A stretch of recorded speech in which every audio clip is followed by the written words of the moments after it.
I think the more important question is, did it benefit or does it benefit the people that it needs to benefit? And I Yeah. think there it went really well because you could find farmers being able to use who were unbanked, being able to do Mm-hmm. transactions through their mobile phones. Because and this was very necessary for their circumstances, Mm-hmm. as well as people in maybe more urban environments. So it was spread across, I think, the levels of society that needed it the most. So in that case, it was a perfect kind of adaptation of the technology. At the same time, could it be at a higher scale? Could it be kind of more advanced? Mm-hmm. Could it have gone faster? Probably. But I think that for the time, it was great that we found companies like M-Pesa really enabling a lot of people to be part of the economy in a way that they wouldn't previously be able to do at scale, even Mm-hmm. if it was, and I'm saying just with kind of question marks, Uh-huh. just Africa.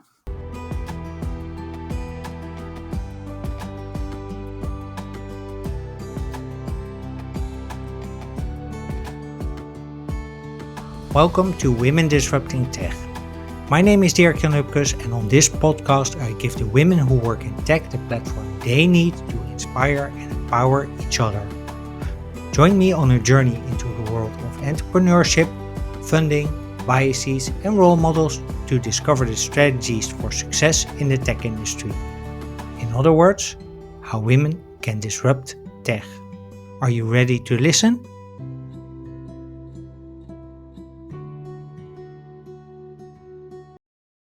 Hey, welcome back to Women Disrupting Tech. Thank you for listening to episode 54. As you probably know by now, only 1% of startup funding goes to female founded tech startups. So it's safe to say that in the tech startup ecosystem, there's no such thing as equal access to capital. Therefore, I want to make an episode about financial inclusion. Because financial inclusion is about access to financial services, including capital, for people who traditionally have difficulties accessing them. By the way, financial inclusion focuses on equal access for all underrepresented groups, so not just women. My guest in this episode is Kimberly Ofori. And Kimberly is a former banker who turned management consultant and then turned digital entrepreneur at Ofori and Company. She's also the founder and general partner at Future Ventures Fund, where she and her partners invest smart capital in diverse founding teams that address global financial inclusion, health, and food challenges with technology across Europe and Africa. In this episode of Women Disrupting Tech, we'll discuss the importance of financial inclusion, how financial literacy can help underrepresented groups get access to the financial system, and how male allies can contribute to more financial inclusion, especially when it comes to funding of female founded tech startups. So, when you're ready to listen and learn about the power of financial inclusion for a better planet, please welcome to Women Disrupting Tech, Kimberly Ofori. Hey, good morning, Kimberly. Good to have you on Women Disrupting Tech. Question I always ask at the start of the podcast is how you got into your current job or current position, and start wherever you want. Thank you, Dirk Jan, and I'm really excited to be here today. So I took up quite an unconventional path to where I am today, but I did start in with a corporate career in the banking and insurance industry, Mm-hmm. investment banking in the Netherlands, and then I moved to the Middle East where I got into consultancy, and then I made another leap, but back to Europe into entrepreneurship. I kind of accidentally got into technology with my first startup, building a Uh, recruitment software. And after selling that platform, I built a bunch of other platforms that perhaps we'll dive into, perhaps not, that failed mm, dramatically before I sold my last startup, which was an entrepreneurship platform, an online collaboration platform for African entrepreneurs, and mm-hmm. also a portal for investors to find. gems on the African continent. Uh-huh. So in 2019, I started to seriously consult some of these startups to also help them to scale internationally. Mm-hmm. Operational scalability was one of the things that I focused on, but really also looking at how we can redefine what we're building with technology and who it impacts. Yeah. And that's what I've been doing for the past 6 years, really, as my main focus. Okay. And why that specific focus on who we impact? Well, I think that with great opportunity Mm-hmm. um, comes a lot of possibility, and I have always found myself to ask why we do what we do, Yeah. and I think that comes back, so circles back to why I have a focus on impact, because I think, yeah, Yeah. you can do something because you can, or you can do something because it's meaningful, and that's kind of Yeah. the direction that really aligned with the way that I think and work and how I would like to contribute to the world. Okay. So that's the meaningful part. Absolutely. Yeah. Uh, and you said you were involved in a couple of African startups. Um, help, please help the audience understand the background of why Africa specifically. Well, there were a number of reasons. I particularly I was born and raised in Amsterdam in the Netherlands. I'm half Mm-hmm. Surinamian, I'm half Ghanaian, which is a country in West Africa. Uh-huh. I wasn't particularly aware of kind of the innovation revolution that was happening, especially in fintech at Uh-huh. the time. But when I started getting more active in the startup space, I found that there were so many problems that were being solved by Africans for Africans with Mm-hmm. technology. And they were able to kind of leapfrog their way into new disruptive tech because they didn't have the previous limitations that perhaps Europe had. Mm-hmm. Just looking at mobile, for instance, where most African countries never had to go into landlines, and so mobile technology became a big thing. And Mm-hmm. we had mobile money as one of the first continents that was really rolled out across the continent. So I found that really interesting. Aside from Mm-hmm. the kind of the personal relation I would have with that, it Mm-hmm. was more so, wow, there's so much untapped opportunity here, and that really made me excited. Yeah. Because what I was wondering about was, do you think it was a benefit that they didn't have the landlines or didn't have, let's say, the legacy technology in place so they could go straight into mobile and straight into internet? Yeah. Yeah, I think there's always two sides to a coin, right? I Hmm? think that in hindsight, yes, for sure, because it Yeah. helped. It was something that it allowed most countries to innovate in a way that was relevant for them in their Yeah. situation. And so kind of wanting to copy paste what has worked elsewhere is doesn't always work, and I think usually doesn't work. So I think Uh-huh. in that case it was really good that they didn't first have to take that middle step of doing that first. Yeah. At the same time, there are some benefits to understanding kind of how you build infrastructure successfully, right? Yeah. And how you look at interconnectivity and kind of regulating things across different countries and jurisdictions. And this is Mm-hmm. something that didn't happen. And so you do find that a lot of the solutions then became siloed. Solutions that were either only for West Africa or either only for South Africa. Mm-hmm. That I think has also kind of been stifled the growth in a way because you didn't have that early on collaboration that you had to enforce because you were connected in that way. Yeah. And that then also led to, uh, did it also lead to less scalability then of the solutions? So Or the was the funny, scale eventually there because there was someone decided to put money behind it? yeah, so the funny thing about when you speak about the African continent, and I think this applies to Asia as well, is Yeah. it's like it's so big, right? So Uh-huh. when we talk about scale, what do we really mean? You can talk about the African continent alone, and we're talking about billions of people, not Uh-huh. millions. So Uh, even if we're uh, looking at I think the more important question is, did it benefit or does it benefit the people that it needs to benefit? And I Yeah. think there it went really well because you could find farmers being able to use, who were unbanked, being able to do Mm-hmm. transactions through their mobile phones, because and this was very necessary for their circumstances, Mm-hmm. as well as people in maybe more urban environments. So it was spread across, I think, the levels of society that needed it the most. So in that case, it was a perfect kind of adaptation of the technology. At the same time, could it be at a higher scale? Could it be kind of more advanced? Mm-hmm. Could it have gone faster? Probably. But I think that for the time, it was great that we found companies like M-Pesa really enabling a lot of people to be part of the economy in a way that they wouldn't previously be able to do at scale, even Mm-hmm. if it was, and I'm saying just with kind of question marks, Uh, just Africa. yeah.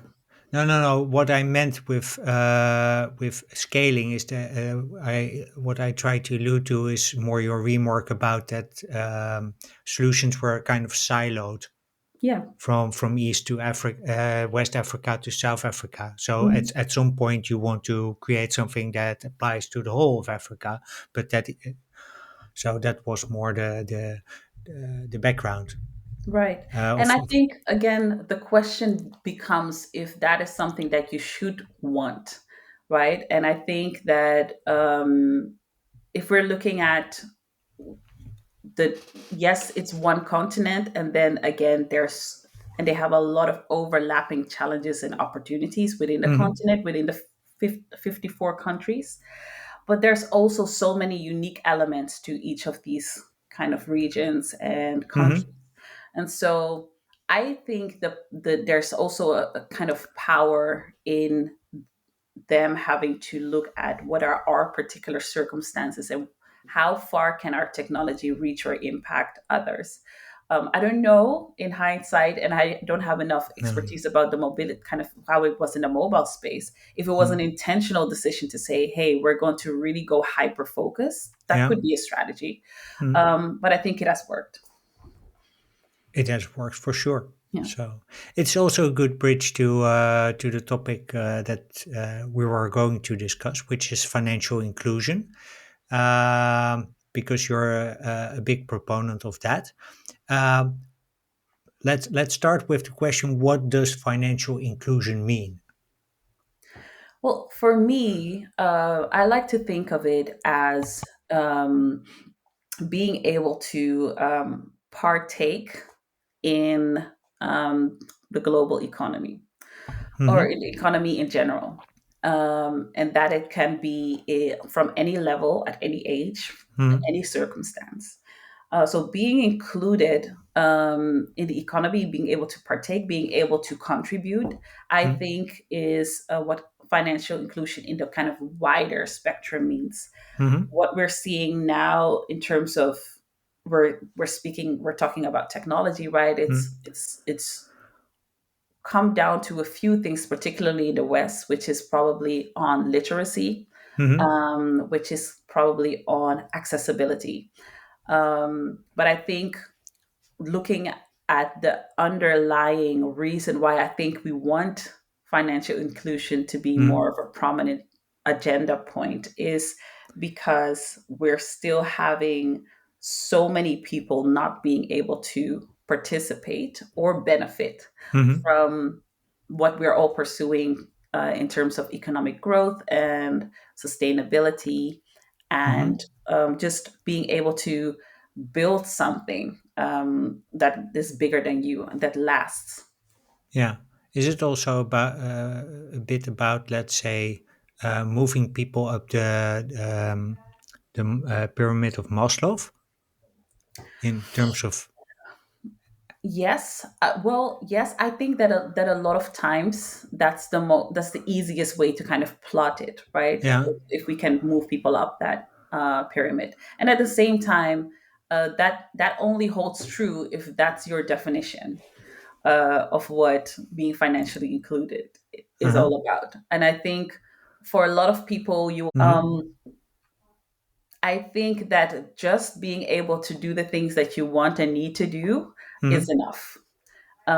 Whether or not that is through having an application to get access to money, or whether you have a bank or to pay your bills, that's a Mm-hmm. secondary thing. But being, I think, going back to what has happened on the African continent with having that opportunity to choose how you transact and making it accessible to you and your circumstances is the Mm-hmm. most important thing when it comes to being included. Yeah. Okay. We also talked already briefly about literacy. What is the role of financial literacy in financial inclusion? Yeah, How the funny important is it? I think it's greatly important, and it becomes more and more important depending on what you do. Again, Yeah. and I think there will be a common theme in this conversation between us about going back to maybe hyper personalization, or at least Uh-huh. going back from creating things for the masses to creating things for individual groups and niches and Yeah. circumstances, because what I will need to know to thrive in the West is not the same as I will need to know to thrive in the Middle East or in No. Asia. No. So literacy about what, right? That's really the question I always ask. How literate do I need to be? And not everything will be relevant. Mm-hmm. So I think that how we educate ourselves and our children on finance really Mm-hmm. comes down to giving everybody a broader perspective of what we hope that the economy looks like, Mm-hmm. and what parts of the economy are driven by some of the financial instruments that you have access to. Mm-hmm. So I think financial literacy has, yes, is very important. And then, but I also want to make sure that we have that disclaimer that it will not mean the same thing for everyone. No, because it's basically it depends on what you want out of life, your financial life in this case, and it depends on basically the circumstances. What do you need to use finances for? But Exactly. I yeah, think want to kind of double down on that. I think we've seen a big movement, for instance, in the West or in Europe, on getting more women to understand investment banking yeah, and how to use that and how to build their own maybe savings or kind of a backup and kind of build wealth, personal wealth. yeah, This is an interesting movement because we understand where it comes from, right? Women have had to be more dependent on either spouses or male counterparts yeah. to build their finances and manage their finances for them. Now we've moved away from that. We're moving away from that slowly Yeah. but surely. And we're building instruments to enable women to understand now what the financial system looks like and how Mm-hmm. you can build wealth. So in that context, it makes sense that you're going to say, hey, you need to become more financial literate on what you can do with all of these financial instruments. Yeah. Let's pick a topic, investment banking. Mm-hmm. But this wouldn't be relevant for somebody who doesn't have that problem, because either they've always been financially sound, or because they don't need the kind of they don't need money in terms of resource, Uh-huh. because they're self-sustaining because they live on a farm and they have everything they need. So that's Mm-hmm. some of the things that I'm trying to kind of balance out. Okay. So talk to me about what we have in terms of financial solutions at the moment, and how they are built and how they are not built inclusively at this point. Well, I've been really intrigued by this movement that's happening around access to financial instruments.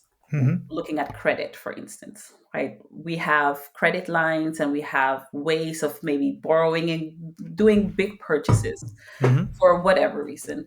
Let's take a mortgage, right? It's one of Yeah. the big things that's been happening now, I think across the world, but especially in Europe, there's some momentum now, where we have sort of a housing crisis. But we also have been having problems with this generation, so millennials and those afterwards, not having the same access to financial resources to Hmm. purchase real estate. Yeah. And so we're coming up with all of these technology solutions to either buy things in part or build up a way of ownership of Uh-huh. things, and learning how to reconstruct what ownership looks like, or maybe Yeah. becoming partial owners of things. Um, when you look at the kind of underlying problem here, it's not really necessarily only that we don't have enough houses or we don't have enough things being built, but also who has access. Yeah. And previously, we have defined that you need to be from a certain, you need to have a certain foundation as a person in Yeah. terms of your employment, in terms of your income, in terms of your situation, Yeah. for a bank to loan you money. That was Yeah. the only way that you could buy something And of some still kind of is. worth. What's And the still way? is. It still is. Even though we're trying to say it's more flexible, right? Banks are still taking, they're also now giving more loans to freelancers, but kind of the conditions that you need to still uh, adhere Match. to Yeah. match are still quite tricky for most. So it's not kind of designed for the new economy and the new way of living and the new kind of standard of how Uh-huh. people live and work. Also, especially in the Netherlands, having an indefinite contract was a big thing, Yeah. right? It still is a big thing. But we've also seen over the past 5 to 10 years that an indefinite contract doesn't give as much security as it did before.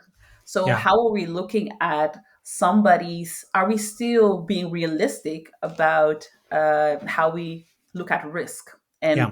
who fits the profile of somebody who's financially sound? And I see some solutions coming, for instance, from the States. I find this very interesting, where we're actually getting more towards a holistic view. And this is what I meant when we're talking about hyper personalization. Mm. Do we find somebody who has an indefinite contract with a matching income and has no particular, and maybe a two-person household and a dog, Mm. financially stable? Um, but has incredibly has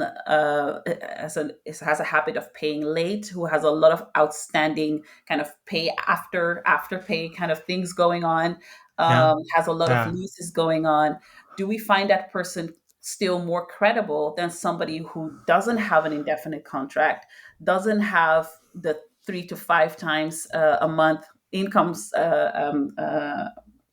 criteria, doesn't Yeah. match that criteria, but always pays on time, but has a certain amount of savings, but has shown that they are always responsible to other creditors, Mm-hmm. debtors? I think that you will find realistically the Mm-hmm. chances of that person paying what they're owed on Mm-hmm. time is higher.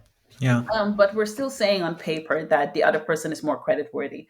And now we're finding that new technology and new opportunities to kind of leverage, for instance, AI to dive into all their payment terms and all their payment behaviors and the Mm-hmm. way they interact with other companies gives you a better way to score credit. And in the States, they're already giving people out, startups are already helping to give financing to people who have a bad credit score for whatever reason because their income is too low, but Yeah. actually are great people to lend to, because they fit this new narrative of what a good client would look like. And I think this is including now the middleman again. This is including people who previously were excluded. So this is kind of Yeah. my long way to kind of show the new, I think, term that financial inclusion means. It's who are we now able to include, because we're looking at things differently. Yeah. Yeah. The system in America, at least I lived there for a couple of months, and then I discovered that I couldn't get a credit card because I didn't have a credit score. Right. So, and to get a credit score, you actually needed to have a loan, Yeah. which to me was like, okay, so not having debt is a bad thing. How? Yeah. help me. Yes. Anyway, Yes. but to that bit to your point of that things are changing and that startups are indeed also now looking at different ways to include people who are financially responsible at least. Right. Exactly. And I think not having debt is, yeah, at least fits my definition of being financially responsible. So, but what I was wondering, how do we then build good these solutions that actually make the financial services system more inclusive to people? Where do we start? I think the biggest thing here is to break open who gets to decide what problems we're solving Yeah. and how they're being solved. Right now, and I think for the longest time, we've had a group of people who Hmm. have either deemed themselves as innovators or developers or Hmm. people who have access to certain networks or skills. And they were previously the people who could decide, hey, I see a problem. It's maybe a problem that my neighbor has, or I have it. And Hmm. I have the means, I have the skills to Hmm. solve this problem. So I'm Yeah. doing that. It's recognizable by the same kind of group of people who are in their circle, and then Hmm. we start solving these problems. There's Yeah. nothing wrong with that because a lot of great solutions came out of that. But what you find is that if we're only going to listen to people who have the means and access and skills to solve problems now, Hmm. then we're never going to solve the problems for everybody else. So, what Yeah. I mean with breaking open who gets to decide what we innovate on, what Hmm. problems we're solving, that's the step one. And that really requires us to go back to kind of what we're doing with technology and AI now, right? Why don't we have open AI, why don't we have open access for innovation, Yeah. right? Where it's no longer about you not having access to um, the resources, but it's Uh-huh. just as do you have enough knowledge, lived experience to help others co-build with you the solutions that we need. So I think that's one. I think the second thing is about um, who we then include in no how do we measure the impact, right? Hmm. Yeah. So who does it impact, and this can be positively and negatively. I think a lot of the times when we talk about impact, we say either or. We say Yeah. it needs to have only positive impact or it's not good, or it needs to have or it shouldn't, or the impact is so bad we shouldn't do it. Yeah. I think there's a middle ground where we can say that we are highly aware of the impact on both sides. And then Hmm. we're making informed decisions about how we can mitigate the risks and we can increase the positive impact of things. So that again requires us to have people from different backgrounds, different perspectives, the Yeah. lived experiences, Hmm. people who are on the ground who are going to know what it's going to feel like and how it's going to impact their life to co-build with you. Yeah. And that could be either they are driven to build that themselves and they need help with people who have the skills and the resources, or it could be that you're in every step including them to solve this problem and constantly going back and getting feedback and reiterating and not building based on assumptions. Hmm. um, the third level, I think, is on how do we build solutions that impact at scale. What you find a lot of the times is that if we find a problem that impacts maybe in our perception a niche group or a Yeah. small group or an underrepresented group that we think, we just don't give it too much attention or it doesn't get launched at scale. I don't know if I think it's important to recognize that women for a long group, Mm. 50% of the population, were seen as as a minority group in Yeah. healthcare In tech, and they in tech are as still. well, Oh, right? So that's 50% of your population yeah. that is still to this day being told they are niche, which make it make sense, right? If you said that about any other demographic, Yeah. nobody would take you seriously as an investor anymore. If you Yeah. can just look somebody straight in the eye, show the numbers, and say, "Well, that's niche. That's only 50% of the world. That affects that you affect with your product." yeah. How does that make sense? But this is not something that we have eradicated. These conversations are still happening.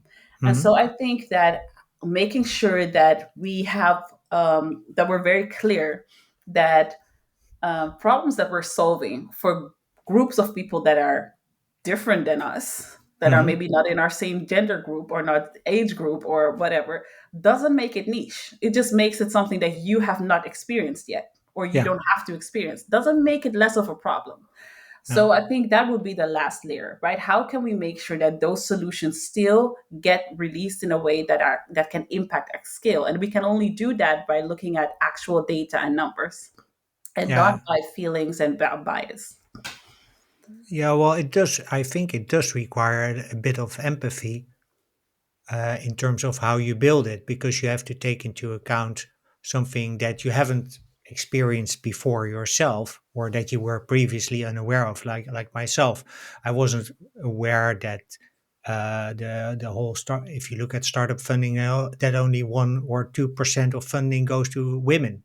Right, And then I ran into it, and I was like, wait, what? So and then I started feeling like, okay, but this is exclusionary. right. No, it definitely requires empathy. I Yeah, think when I say this, I mean that you can be there's a difference between what you're being led by, right? yeah. And at the end of the day, I saw this funny statistic yesterday Hmm.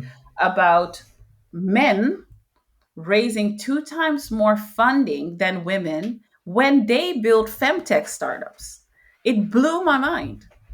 So you're building. I have to find the research. I saved it. Female tech startup. So something that's built for women, but a man is still going to raise 2 times more than the woman who built it, who has lived the experience.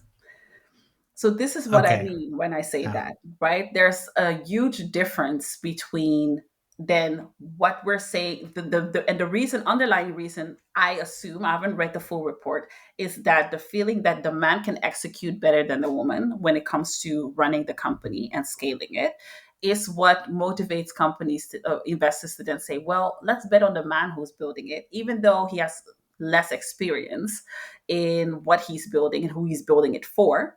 At least we know what he can do. Yeah, because he matches us. He He's this. matches.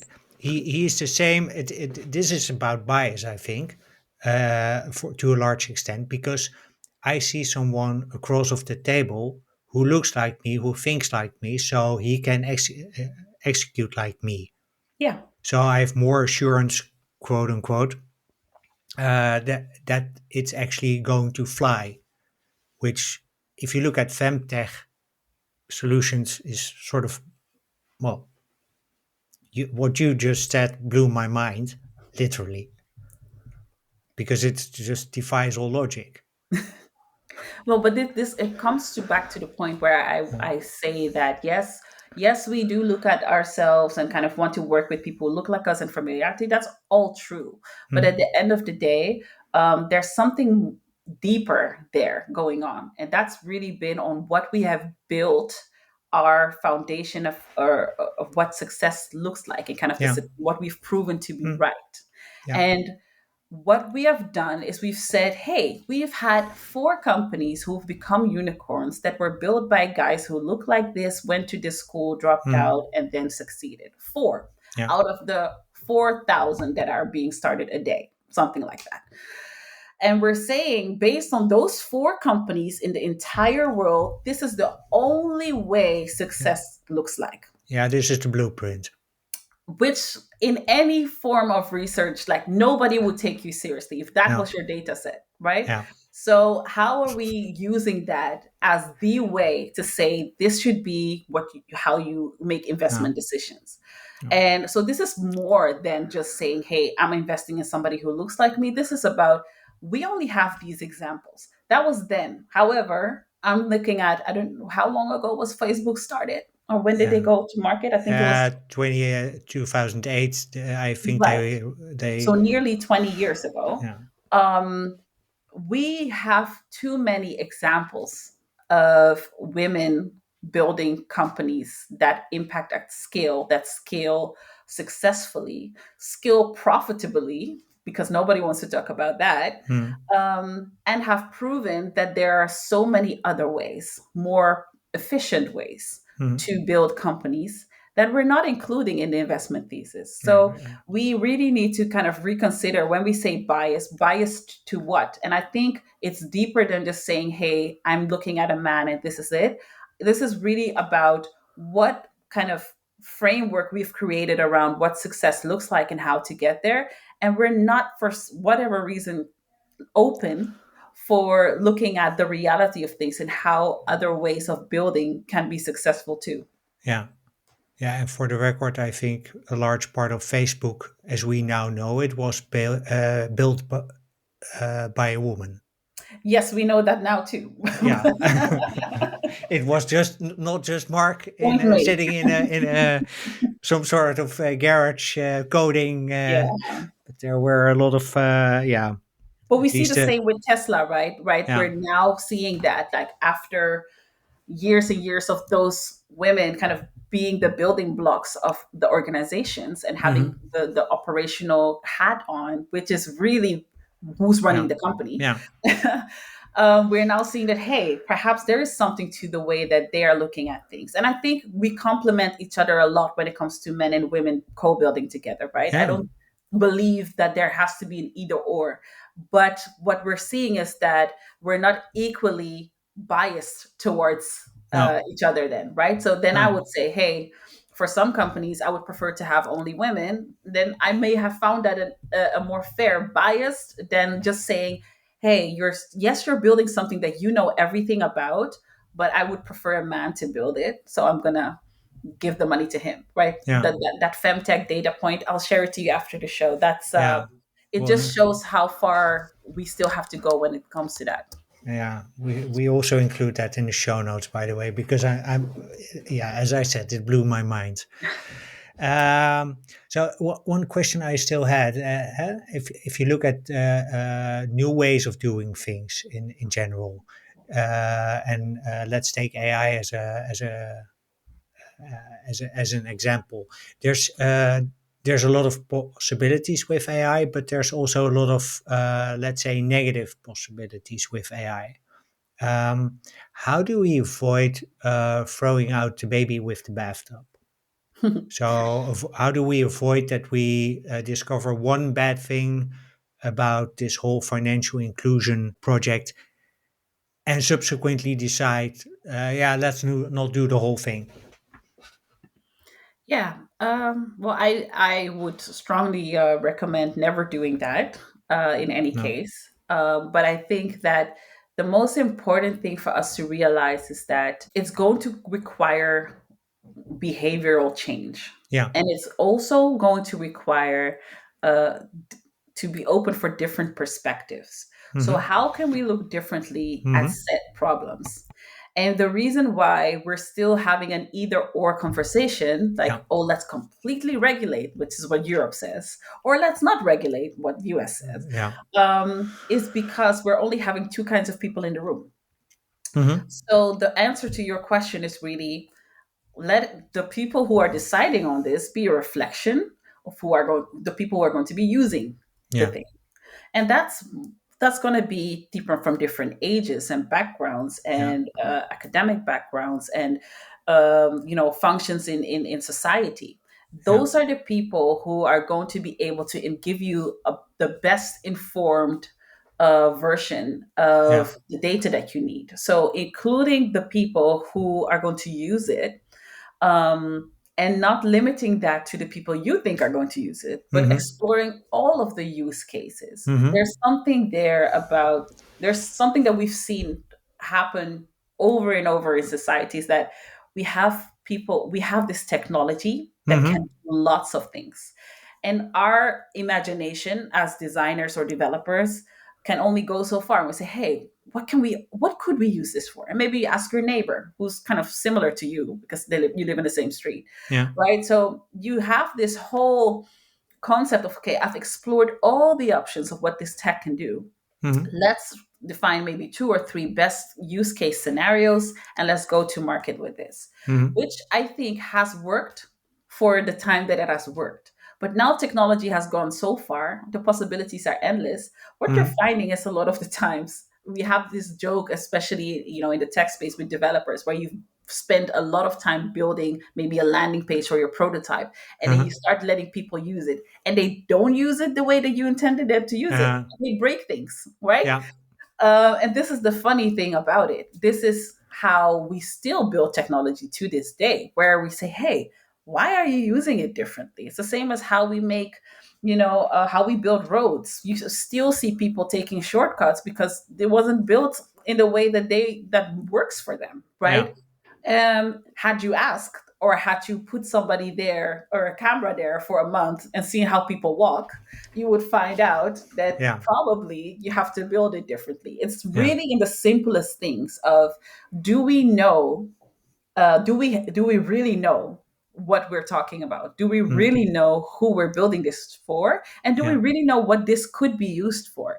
Yeah. There's something about enriching your kind of opening up opportunities from the beginning that Mhm. we try to incorporate, right? We have innovation cycles and we have all of these kind of Mhm. roadmaps and canvases to kind of ideate and be open, but they're Yeah. really just closing us up. The Yeah. only thing that we need to do more of is make sure that once we have the great opportunity to use technology in a new way, to let it be used by as many people as possible Yeah. in different ways, and then find out together what good it could be for, used Yeah. for. But also then accept that it can be used initially for, let's say, not so positive purposes. Yes, and I think that should always be in the back of your mind. Yeah. And you should expect it, I would say, Yeah. that yes, some people will use it for things that can negatively impact society or Yeah. negatively impact you. And you will always have that. Um, the problem isn't that things can be used for bad. I think the Mm. problem is that we're not building the things to be used for as much good as possible. And so you're just using it to be functional. You're using it to be functional for the thing that the kind of the thing that you want it to do, and Yeah. then you spend a lot of time making sure that those people who use it for bad don't use it for bad too much. When I Yeah. think that you see this in finance, right? In the banking sector, they're using AI, to fight um, Money uh, laundering and money terrorism. laundering Yeah. at scale, some of Yeah. the biggest banks, and it's super, super, super successful. This Yeah. same technology is also being used by by those who are using it for bad purposes, Uh-huh. and it's a constant, and they're usually faster than the bank in finding out other ways of Yeah. how they could use that in a more efficient way to money launder, right? So this is always going to be a battle. And at the same time, you can be ahead of that by saying, hey, okay, so if this is the way that they're using it for money laundering, Mm. what does it say about our current system? What does it say about the way we transact now? Because Mm. clearly it's favorable for them the way we have built our infrastructure. Yeah. So maybe we need to look at our infrastructure. And I think a Yeah. lot of companies and organizations are afraid to look at that because that means we have to change everything that we know and Yeah. we thought was right. Yeah. And also, yeah, it means going back to the legacy and technologies that we have Yeah. and rebuilding, maybe even from scratch. And that's And then scary. people, That's, yeah, well, it's also loss, eh? Because then I lose something yes, that I thought was really valuable. And all of a sudden, the loss aversion to humans is, let's say, one of the most important psychological drivers I think there is. So absolutely. that is going to play a role as well Yes. in that Yeah. debate, I think. So, and this is why you find that uh, startups or smaller organizations are more easily adapting to Hmm. these risks, and they can mitigate those risks earlier because they're okay with rebuilding. They're Yeah, okay they're with building from scratch They're anyway. building from scratch anyway. They have nothing. They have more to lose, Yeah, in the sense if they don't. yeah, Which sounds like a contradiction, but really, when you look at it, you know, and actually they have nothing to lose, sorry. And the reason why that is because, well, they're not ahead yet. They don't have entire markets already under their belt, so they may as well try to get ahead as much as they can. And if yeah, that requires them to rebuild or rethink what they thought was right, that's what they're going to do. And I yeah. think that this is also what the kind of what AI is forcing companies to do. It's Hmm. to let go of kind of, we're building this for the next 20 years, Yeah, of that kind of narrative, and understanding that you're going to have to build something that is so flexible that you could change it in the next 2 years yeah, if it's necessary. And how does that work? How does your organization look like then? We see that with banks now. Well, maybe we're going to be an online bank only, right? We yeah, have one of the biggest online banks now in the world. I think it's coming from Brazil. yeah, Right, this hasn't happened before, and they have built it this way from scratch, and so they don't have the same challenges that you would have at scale as a traditional bank, only because they said, well, we're going to take away all of the limitations that we see traditional infrastructure has put in place for us. And so if there are risks with the new way of technology and doing business, we mm, can easily adapt to that. yeah. That's a very good bridge to my next question. Um, so we have financial inclusion. Well, it's not. I don't think it's really a new concept in the sense that it has never been on the radar. But the way you describe it, I think is really is a bit new to many, especially the traditional banks, I would say. Is it a zero sum game? Because we talked about loss and loss aversion and about losing status and having to rebuild it. Is it a zero sum game? So what I have to give away, I have to give something away for someone else to change, to get better.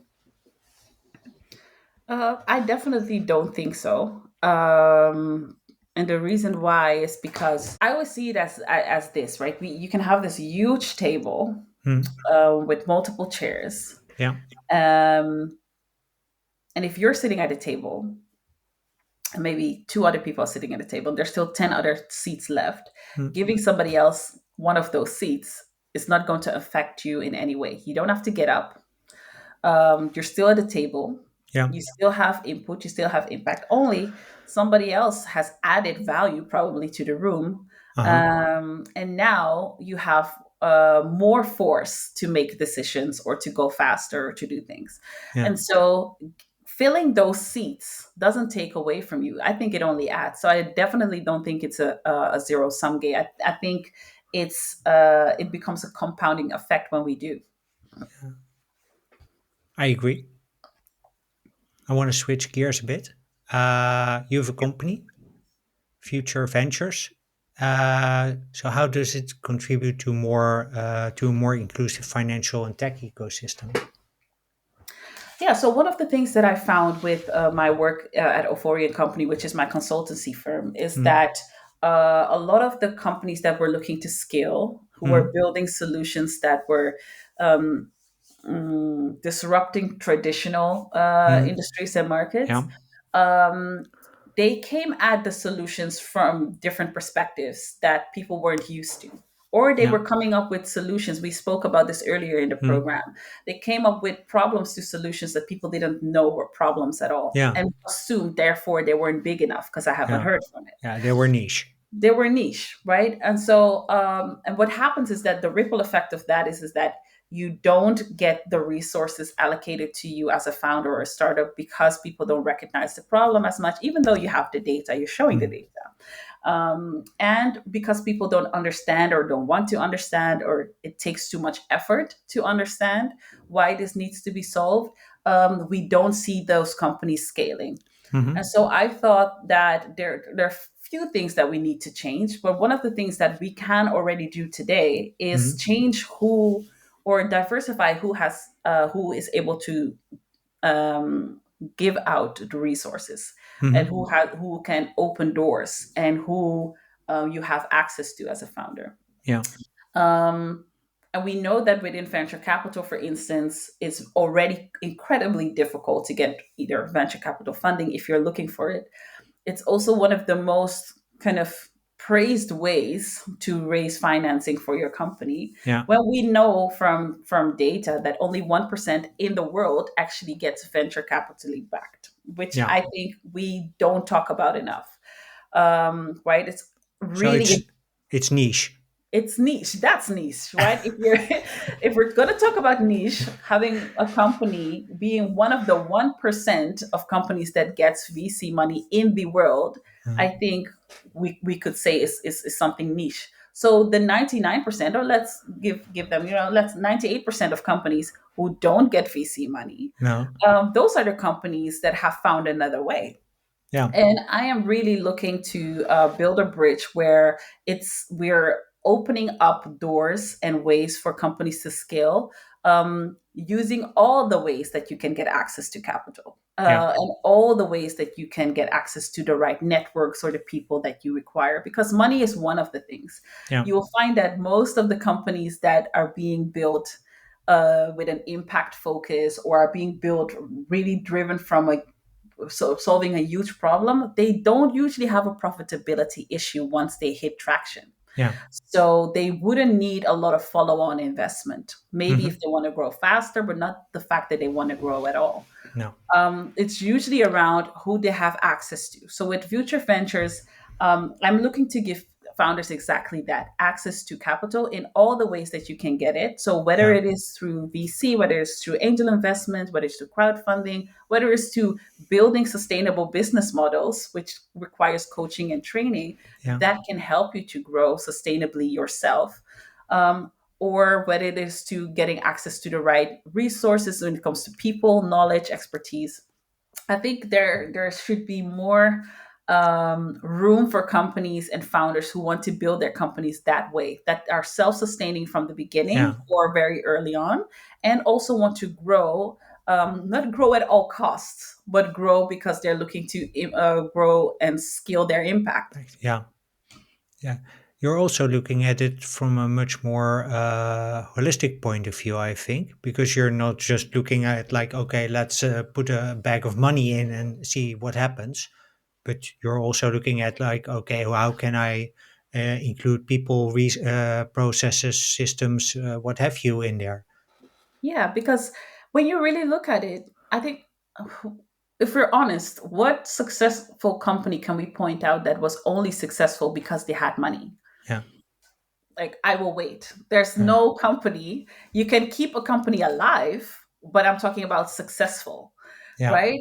And there's a huge difference between that. There are certain companies that we like to use as scapegoats or names of examples of who that happened to, like WeWork or all of those companies, where we're keeping these companies alive. We're pushing for IPOs. We're pushing for them becoming unicorns, Yeah. but really only because of monetary reasons. But is the company itself really sustainable? Does the company really solve a problem that people constantly want to be paying for and will only Yeah. grow because of that? A lot of the times you will find that money can never sustain that if the answer is no. So Yeah. you're always going to have to build a good foundation where you say, yes, the team is great. The problem you're solving is big enough. The solution you're bringing is spot on for it. And there's room for growth in that towards the future. Then you have something there where you're saying, okay, you if capital is one of the things that you're missing right now because you have to do some major investments, then it makes sense to invest. So I always look at it from the other way around. If all of the other things match or are Mm. matchable, because you won't have everything perfect from the beginning, No. then it's a no-brainer that money will be invested. But I don't think that we should look at things and say, hey, let's spray as much money as we can to it and see if it works. It just doesn't. We don't see the newspaper articles about those companies who've IPO'd that are no longer existing. No. And most of them are empty shells on the stock market now, if they even are still there. Yeah. And there's quite a bunch, I think. I can't Yes, remember off the top of my head, but we had some IPOs last year that were like successful and then not successful. quite Success, soon. Some of them within yeah, a year. yeah, yeah, So, yeah. So, and how can male allies contribute to this? So we get a more inclusive financial and tech ecosystem. We look at it more holistically. How can male allies play a role in that?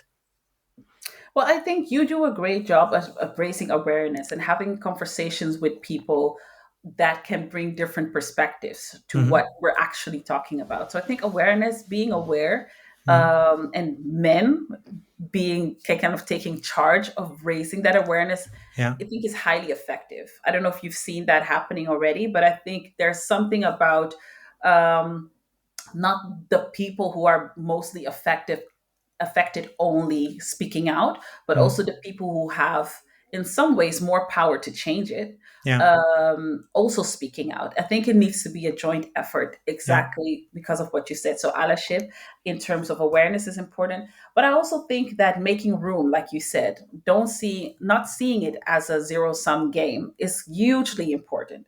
yeah, Not feeling threatened by having more people.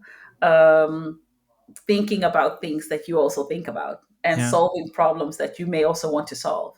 Look at it from the perspective of, hey, I didn't know I had access to even more support and even more expertise yeah, and even more ideas. And now I do. Right. So making room and space for each other, I think, is incredibly important. And thirdly, I think it's going to be about intentionality, right? At the end of the day, having good intentions is nice, but making intentional decisions, yeah. speaking out, setting the example. Hmm. I remember one of the things I'll never forget is when I was working with a male colleague of mine, and I was in the lead for this project, and I tend to introduce myself in a certain way because Mm, I take my time to introduce myself in board meetings and things like that because I just so happen to be underestimated when I walk into rooms. mm, And so I take my time to introduce myself. I see people's kind of body posture change a bit, and they're like, oh, she actually knows what she's talking about, or she has the right to be here. Something mm, happens. And then this particular meeting, I didn't do that because I didn't feel like it. And I thought, mm, surely I don't have to do this every time. mm, And this was a room full of male CEOs. I was going to be the lead consultant in the meeting, and my colleague was kind of making tea. And they were like, can you make tea for us, Kimberly? And I remember very well, and I use this example a lot. My colleague just he took a moment to calm himself down because he was so shocked mm, and embarrassed that the tone and kind of the question and the way that I was being positioned from the beginning of that meeting, that hey, you're probably not mm, somebody that we can have this level of conversation with, but you're probably good for giving us tea. I remember that him showing up and saying, well, first of all, if anybody needs tea or coffee, I'm the coffee guy. mm. um, Yeah, and she's the lead consultant on this project. mm, I'm just kind of here in support, and so let's please not ask a consultant, but I'll spare you her hourly rate to put coffee for you. That will be a very expensive meeting you're having here yeah, today. It's conversations like that that kind of really move the needle because I can yeah. tell you all those teams, 10 CEOs at the table, uh, they left and I don't think they ever did that again. No, no, they got set straight Yes, in yes. a And this, really, yeah. But it's also really effective to do that, and I think yeah, the support part and really showing up like that, saying, okay, no, I'm the coffee guy, and she's your lead consultant today.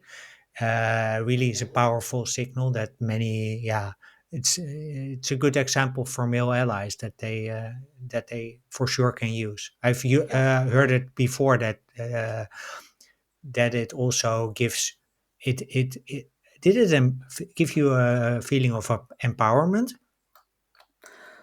I wouldn't say empowerment. I think that but it removed a barrier Yeah. for me that I knew I was going to have to overcome anyway, but now I didn't have to Mm. because my ally helped me with it. Yeah. And so I had that less energy to spend on something that was not necessary. Yeah. And in that sense, it gave me something back, right? Yeah. So it gave me back the right to not spend energy on also how people perceive me, Yeah. or being respected or earning respect in the room. And I Yeah. think that's something that we take for granted a lot of times. Yeah. But that he said, I have taken that for granted, that I walk in and people assume I am the expert. Mm. You have to actually think about, now I understand why you always did that. You have to think about how people are going to perceive you, and that they're probably not going to perceive you in the way that you require for you to help them. Yeah. So kind of taking away, understanding that privilege, to put it into that sense Yeah. of, okay, I am in a room where I'm going to be respected by default, and I am thinking I'm going to be in the room where I'm not going to be respected by Mm. default. I would say gave me something back. That was just one less thing I had to worry about. Yeah. Sounds like a great place to close down or and to move to the last question I have. I have this arrangement with Jacqueline van den Ende to make this podcast obsolete in by the end of 24. What would be your expert advice to do this, to make this happen? I really believe in the power of movements. And I think that what you are doing now is you've started a movement, right? Mhm. You've started a movement which will be a ripple effect of saying, I'm not going to wait Yeah. until other people help us solve this problem. Yeah. I'm going to be part of the solution. And I think that activating your audience, Yeah. activating other men, maybe having a challenge, having something that people can easily tap into, Mhm. is going to really push the needle. Because if there's one thing that I've learned is that, yeah, people are not going to change, or things are No. not going to change unless we change them, right? But Yeah. most of the time, change only happens in waves. Yeah. And so you've started a wave. I think that your call for action will probably be the thing that will, while you're still doing it, will really help us to not only kind of dream about how things could be, but really start just doing it. Yeah. Um, Make it personal, I think, would be my second thing. Make it personal, remind people of their daughters, their sisters, their mothers, who are going to be affected by this, and how it's going to affect them Yeah. if we don't change that. And I Yeah. think this has been probably the most successful thing that I've seen happen, where I remember, like, well, it's not that bad, until their daughter comes home and tells them what happened today. Yeah. Yeah, I think that's usually a powerful way of framing it. Look at your own. Yeah, going back to the to looking at your own circle, which is where looking at your own circle actually works. Exactly. Yeah, So kind of making it something that you can directly impact yeah, usually helps with, and if everybody does that, then we start getting that movement, and a yeah, wave that yeah. changes things. The ripple effect Yes. sounds like a great place to close. Thank you very Awesome. much, Kimberly Ofori. Really enjoyed this conversation. If people would like to learn more about you, where would you like to send them? Probably I'm most active on LinkedIn. So Kimberly Ofori, look me up. Also, the links to all my websites are on there as well. Good, and we'll include those links in the show notes. Kimberly, thank you very much. It's been a really good conversation. Really enjoyed it. Listeners, thank you very much for listening, and hope to see you in the next episode. Well, that's it. Thank you for listening to episode 54 of Women Disrupting Tech with Kimberly Ofori about the power of financial inclusion for a better planet. Kimberly and I hope that you've enjoyed our conversation as much as we did. And if you'd like to learn more about Kimberly, her consultancy, and her activities at Future Ventures Fund, feel free to connect with her via the links in the show notes. As usual, you can find the show notes at womendisruptingtech.blog. On that same website, you can also become a member of the Women Disrupting Tech community. Members get exclusive access to Women Disrupting Tech events, and you're the first to learn when new episodes or blogs come online. If you're a woman looking for a career in tech and you're looking for a role model to inspire your own hero's journey, please check out one of the 53 other episodes of this podcast on Spotify, Apple, and Good Pods. And if you're a regular listener, would you consider giving the show a rating or a review? Because that way you help other people discover the podcast. If you're a male ally and you want to help Kimberly and the other 53 women disrupting tech make this podcast obsolete by the end of 2032, there's a simple thing you can do. Please share the podcast with friends, family, and co-workers. This way you give my guests, including Kimberly, the platform they need to make it happen. Finally, if you want to connect with me, you can reach me via dirkjan at womendisruptingtech.blog or by sending me a DM on LinkedIn. On LinkedIn, just look up my name and you'll find me. With that, I wish you a wonderful day. I hope to see you in the next episode, and in the meantime, keep being awesome.